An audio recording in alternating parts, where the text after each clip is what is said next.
देखिए यहाँ पर क्या है, sale by buyer obtaining possession before the property in the goods has vested in him.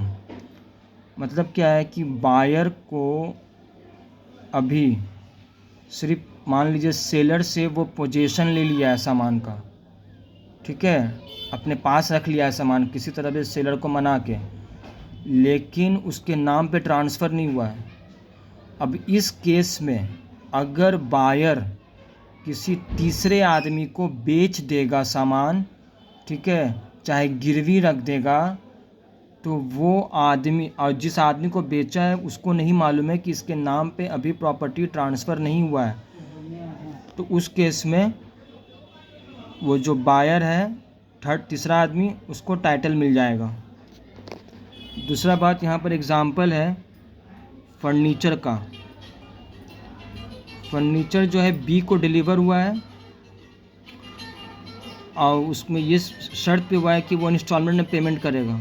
जब वो दोनों इंस्टॉलमेंट पेमेंट कर देगा तब उसका नाम पे वो ट्रांसफ़र होगा, लेकिन सेकंड इंस्टॉलमेंट पेमेंट करने से पहले बी जो है बेच दिया है, ठीक है, तो बायर को टाइटल मिल जाएगा। However, a person in possession of the goods under a hire purchase agreement which gives him only an option to buy is not covered within the section unless it amounts to a sale. A took a car from B on this condition that A would pay a monthly installment of ₹5,000 as hire charges, with an option to purchase it by payment of 1 lakh in 24 installments.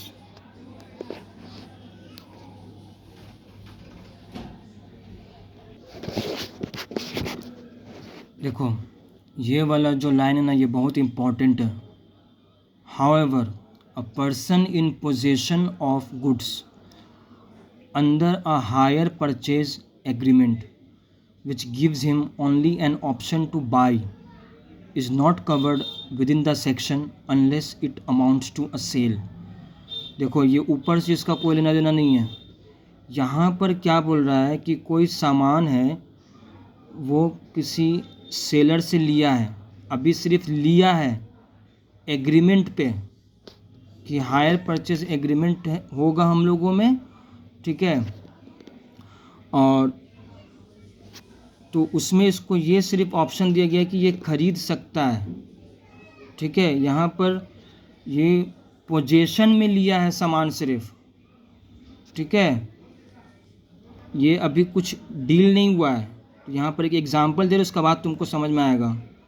A took a car from B on this condition that A would pay a monthly installment of ₹5,000 as hire charges, with an option to purchase it by payment of ₹1 lakh in 24 installments. ये जो है गाड़ी ले लिया है B का condition पे कि वो उसको महीना में 5,000 रुपया करके देगा, ठीक है, हायर चार्जेस, और जैसे ये क्या बोलते हैं उसको, ऑप्शन के साथ में कि अगर वो परचेज़ करना चाहता है तो 1 लाख रुपया वो 24 इंस्टॉलमेंट्स में पे कर सकता है, ठीक है। After the payment of few instalments A sold car to C. A क्या किया, सी को कार बेच दिया। B can recover the car. B जो है जिसका गाड़ी है वो सी से रिकवर कर सकता है, क्योंकि A had neither bought the car, क्योंकि ए गाड़ी ख़रीदा नहीं है, nor had agreed to buy the car, वो अभी तक गाड़ी ख़रीदा नहीं है, ना ही एग्रीड हुआ है, वो सिर्फ उसके पास ऑप्शन है, ठीक है। इस चीज़ को समझोगे, नहीं समझ में आएगा तो फिर से पूछना हमसे। Effect of estoppel. देखो ये स्टॉपेल का मतलब क्या है, मान लो 3 आदमी खड़ा है, उसमें से एक सामान है, मान लो कि ए बी और सी।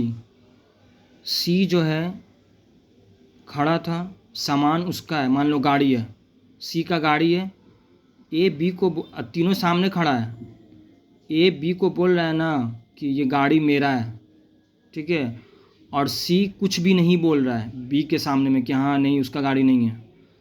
और उस केस में अगर ए जो है बी को गाड़ी बेच देता है तो बी को वैलिड टाइटल मिल जाएगा, ठीक है, क्योंकि जब सामने में उसका बोला है और सी कुछ नहीं बोला है तो मतलब इसमें सी का गलती था, ठीक है, सी का चुप रहने का वजह से बी समझा कि ए उसका ओनर है। समझ में आया? इसको बोलते हैं इफेक्ट ऑफ स्टॉपेल।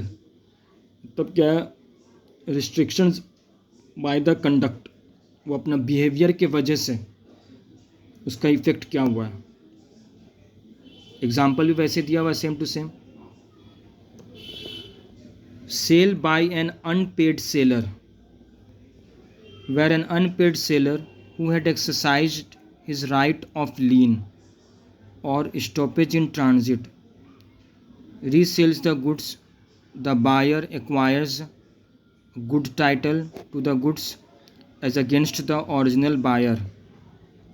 देखो, अनपेड सेलर है मतलब कोई सेलर है उसको पैसा नहीं दिया गया है, या फिर गाड़ी जो है जिसमें सामान था वो रुक गया है, ठीक है, और वो क्या किया, जैसे गाड़ी रुक जाता है ना कहीं कहीं, कभी कभी बहुत लंबा जाम होता है, कच्चा सामान हुआ तो सेलर उसको बेचेगा नहीं, अगर तो माल तो बर्बाद हो जाएगा, तो वो उस केस में दूसरे बायर को ये खरीद देगा, बेच देगा वो, ठीक है, उसको बोलते हैं रीसेल करना।